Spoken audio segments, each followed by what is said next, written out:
Demi Tuhan, Mbak Dini, perasaan saya di warung itu cuma semalam.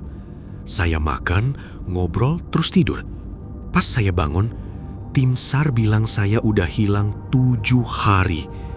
Dan warung tempat saya makan itu ternyata cuma tanah kosong di pinggir jurang.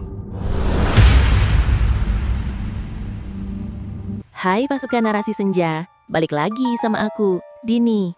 Gunung Lawu, gunung yang dikenal punya warung tertinggi di Indonesia, Warung Mbok Iem. Tapi hati-hati, konon di Lawu ada 2 jenis warung. Satu untuk manusia, dan satu lagi untuk mereka yang tak kasat mata. Kejadian ini terjadi di tahun 2019 ya mas, dialami oleh narasumber kita, sebut saja namanya Dimas. Mas Dimas, terima kasih sudah berani cerita. Ini pengalaman pertama ke Lawu? Iya Mbak, pertama dan terakhir. Kapok saya. Kita naik bertiga lewat jalur Ceto. Gue, Arif, sama Bowo. Start jam 3 sore. Awalnya aman Mbak. Cuma emang Ceto itu aura mistisnya kenceng banget. Bau dupanya nyengat. Di pos 2 kita ketemu jalak Lawu. Katanya kan itu penunjuk jalan ya. Kita ikutin burung itu. Tapi anehnya, burung ini malah nuntun kita ke jalur yang makin lama makin rimbun dan sepi pendaki. Menjelang maghrib, kabut turun. Tapi warnanya beda Mbak. Agak ungu gelap. Dan bau dupa yang di candi tadi muncul lagi. Kali ini lebih nyengat. Kepala gue langsung pusing berat. Gue berhenti bentar, benerin tali sepatu. Sumpah, gak nyampe 10 detik. Pas gue dongak, Arif sama Bowo hilang. Hening total. Gak ada suara langkah kaki, gak ada suara tas kresek. Hilang gitu aja. Gue panik. Gue lari-lari cari mereka tapi nihil. Terus gue lihat cahaya oranye di atas bukit. Gue pikir, alhamdulillah, itu pasti Hargo Dalem, warung Mbok Iem. Gue lari ngejar cahaya itu buat minta tolong. Gue paksain naik walau kaki udah kram. Cahaya itu kayak manggil-manggil gue. Gue mikir, asal nyampe situ, gue selamat. Gue bisa minum teh anget. Mas Dimas sadar nggak waktu itu kalau bentuk warungnya beda sama yang asli? Gak sadar, Mbak. Namanya orang panik dan hipotermia. Lihat bangunan ada lampunya aja udah seneng banget. Tapi emang suasananya beda. Kuno banget. Pas gue sampai depan pintu, gue lihat di dalam rame, penuh pendaki. Gue seneng dong. Wah, banyak temen. Gue langsung masuk sambil ngucap salam. Gue teriak kulunuwun. Tapi hening. Gak ada satupun yang nengok. Mereka duduk bersila, madep ke meja, diem kayak patung. Mereka pakai baju pendaki modern.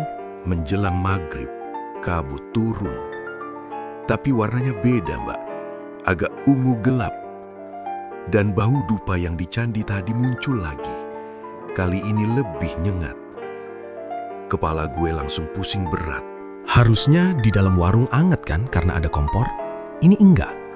Dinginnya sama kayak di luar, nusuk tulang. Tapi anehnya, gue ngerasa nyaman dan ngantuk.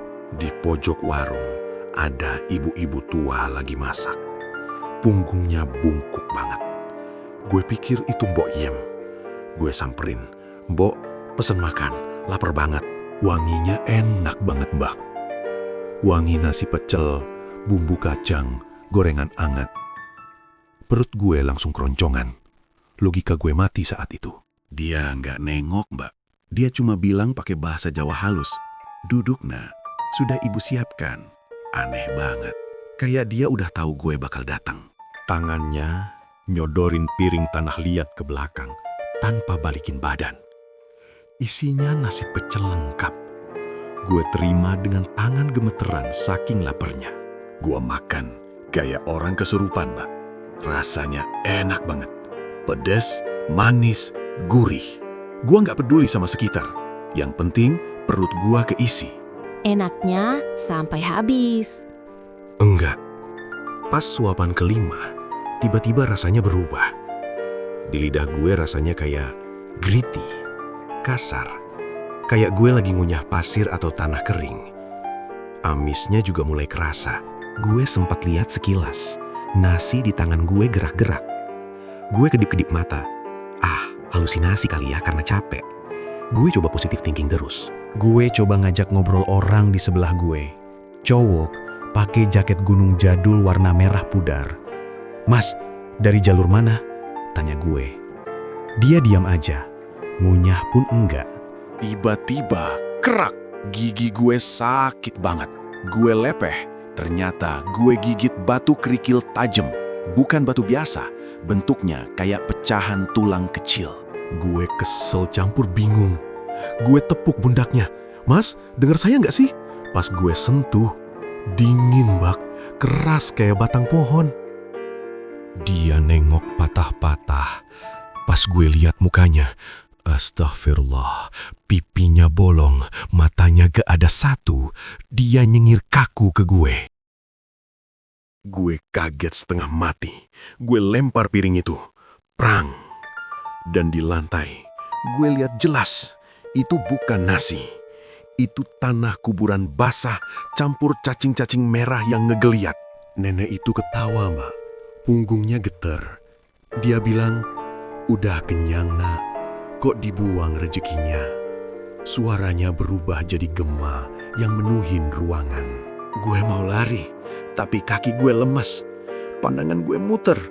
Gue lihat semua pendaki pucat itu berdiri barengan ngelilingin gue. Habis itu, gelap. Gue nggak inget apa-apa lagi. Jadi Mas Dimas merasa itu cuma 1 malam, makan lalu tidur. Iya Mbak, saya ngerasa cuma tidur 5-6 jam.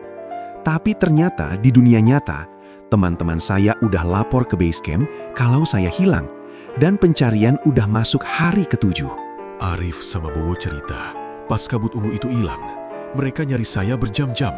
Teriak-teriak sampai suara habis, tapi saya nggak nyaut. Akhirnya mereka lari turun lapor ranger. Besoknya, tim SAR gabungan turun. Ratusan orang nyisir jalur Ceto. Anjing pelacak juga dibawa. Tapi anehnya, anjing itu cuma muter-muter di pos 3, gak mau naik lagi. Sama sekali gak ada jejak, bungkus permen atau jejak sepatu. Nihil. Kata tim SAR, jejak saya putus total di pos 3. Kayak saya diangkat ke langit, alias vanished. Ibu saya datang di hari ke-5. Beliau bawa Mbah Joyo, sesepuh Lawu. Mbah Joyo langsung bakar menyan dan meditasi di gerbang pendakian. Setelah meditasi, Mbah Joyo bilang ke ibu, "Anakmu nggak hilang, dia lagi jadi tamu. Dia lagi tidur di warung yang ada di Pasar Dieng, Pasar Setan." Mbah Joyo coba negosiasi. Katanya, pemilik warung itu nggak mau lepasin saya karena saya udah makan suguhan mereka. Kalau udah makan, artinya udah jadi bagian mereka. Sementara di alam sana, gue ngerasa lagi tidur pules banget, mimpi indah. Gue mimpi lagi di rumah, makan enak sama ibu. Gue nggak sadar kalau raga gue sebenarnya lagi kedinginan di pinggir jurang. Kata Mbah Joyo, roh gue dikerubutin sama mereka. Si nenek pemilik warung itu ngelus-ngelus kepala gue, kayak nenangin peliharaannya biar nggak bangun. Kata Mbah Joyo, roh gue dikerubutin sama mereka. Si nenek pemilik warung itu ngelus-ngelus kepala gue, kayak nenangin peliharaannya biar nggak bangun. Di mimpi itu, tiba-tiba gue dengar suara ibu ngaji, kenceng banget di kuping. "Dimas, pulang nak, jangan makan di situ." Gue langsung tersentak kaget. Gue melek, napas ngos-ngosan. Warung itu runtuh di depan mata gue, Mbak. Kayak debu kena angin. Tiba-tiba, gue sadar gue bukan lagi duduk di lantai kayu, tapi di atas tanah basah yang dingin banget. Posisi Mas Dimas waktu sadar itu di mana? Pas gue nengok ke bawah, astagfirullah. Kaki gue udah ngegantung di bibir jurang. Kalau gue guling sedikit aja pas tidur tadi, gue udah tamat. Perut gue mual banget. Gue muntah. Keluarnya bukan nasi pecel, Mbak, tapi lumpur hitam, daun kering, sama areng kayu. Baunya busuk. Gue langsung nangis, sadar apa yang gue makan semalam. Gue dengar suara peluit, jauh banget. Gue mau teriak, tapi suara gue hilang. Tenggorokan gue kering dan sakit kayak abis nelen pasir. Sebelum tim SAR datang, gue sempat lihat nenek itu lagi. Dia berdiri di balik pohon besar, ngelihatin gue sambil senyum sinis. Terus dia hilang pas ada teriakan tim SAR. 2 orang berbaju oranye muncul dari kabut. Mereka langsung lari meluk gue. Alhamdulillah mas, kamu masih hidup. Mereka kasih gue air minum. Mas Dimas langsung sadar kalau itu sudah hari ke-7. Belum, Mbak. Pertanyaan pertama gue ke tim SAR malah bikin mereka merinding. Gue tanya, Pak, warungnya kemana? Kok hilang? Perasaan tadi rame di sini. Tim SAR-nya cuma saling pandang. Salah satu ranger bilang, Mas, di sini nggak pernah ada warung. Ini jalur mati. Untung mas nggak melangkah lagi. Itu depannya jurang sedalam 50 meter. Pas gue ditandu, mereka bilang badan gue berat banget. Padahal gue udah kurus kering seminggu gak makan. Kata Mbah Joyo, itu karena mereka gak rela gue pulang. Masih ada yang gandulin tandu gue. Nyampe bawah, ibu langsung nubruk gue. Tangisannya pecah. Gue baru sadar gue udah bikin susah banyak orang. Mbah Joyo nyipratin air doa ke muka gue dan rasanya panas. Gue dirawat seminggu di RSUD Karanganyar. Dokter bingung, Mbak. Secara fisik gue dehidrasi parah, tapi gula darah gue tinggi banget. Padahal gue nggak makan 7 hari. Dokter nemuin sesuatu di perut Mas Dimas? Iya, dokter tunjukin hasil ronsen lambung gue. Penuh, Mbak. Ada gumpalan padat kayak tanah, sama serpihan-serpihan tajam kayak kerikil atau tulang kecil. Dokter kira gue makan sampah karena stres. Setelah kondisi stabil, gue dibolehin pulang. Gue pikir mimpi buruknya udah kelar. Gue tidur di kamar gue sendiri yang nyaman. Tapi ternyata dia ikut pulang. Pas gue ditandu, mereka bilang badan gue berat banget. Padahal gue udah kurus kering seminggu gak makan. Kata Mbah Joyo, itu karena mereka gak rela gue pulang. Masih ada yang gandulin tandu gue. Terus baunya datang lagi. Bau dupa campur bau tanah basah. Persis kayak bau di warung gaib itu. Jantung gue langsung mau copot. Masa dia ngikut sampai Jakarta? Batin gue. Gue nyalain lampu tidur. Pas gue nengok ke atas lemari. Astagfirullah. Nenek itu ada di sana. Dia jongkok di atas lemari, natap gue sambil nyengir. Rambut putihnya ngejuntai ke bawah. Gue mau teriak, tapi gak bisa. Badan gue kaku, tindihan. Nenek itu loncat turun, ninihin dada gue. Berat banget. Mukanya dideketin ke muka gue. Dia bisikin gue. Balik, Le. Katanya mau nemenin Simba.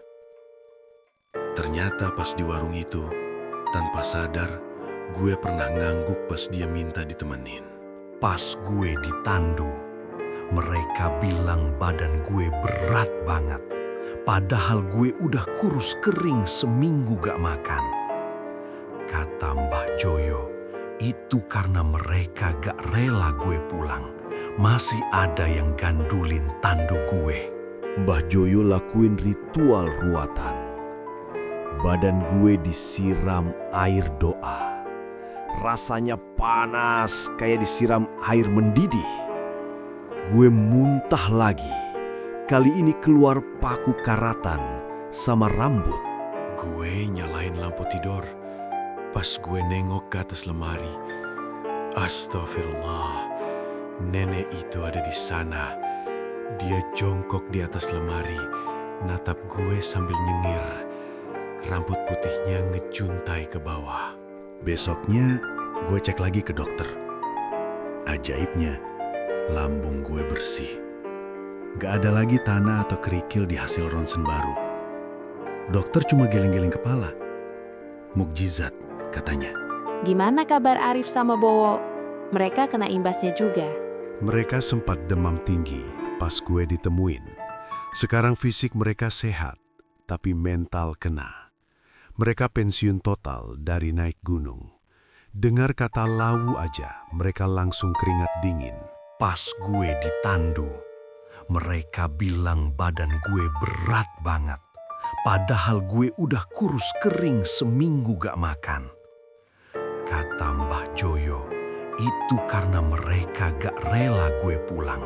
Masih ada yang gandulin tandu gue. Sekarang gue udah kerja kantoran, hidup normal. Gue udah gak naik gunung lagi. Cukup sekali seumur hidup pengalaman mati suri kayak gitu. Buat teman-teman pendaki, pesan gue, jaga lisan, jaga pikiran. Kalau kalian nemu sesuatu yang ganjil, kayak warung di tempat yang gak seharusnya, jangan langsung percaya. Dan jangan pernah terima makanan dari orang asing di hutan. Merinding banget dengar cerita Mas Dimas. Ini bukti kalau di alam bebas, batas antara dunia kita dan dunia mereka itu tipis banget. 1 detik lengah bisa berakibat fatal. Seperti biasa, percaya atau tidak, itu kembali ke kalian. Ambil positifnya, buang negatifnya. Jangan lupa berdoa kemanapun kalian pergi. Kalau kalian punya pengalaman serupa di Gunung Lawu, tulis di kolom komentar ya. Jangan lupa like, subscribe, dan nyalakan loncengnya biar nggak ketinggalan cerita berikutnya. Sampai jumpa di kegelapan selanjutnya. Bye!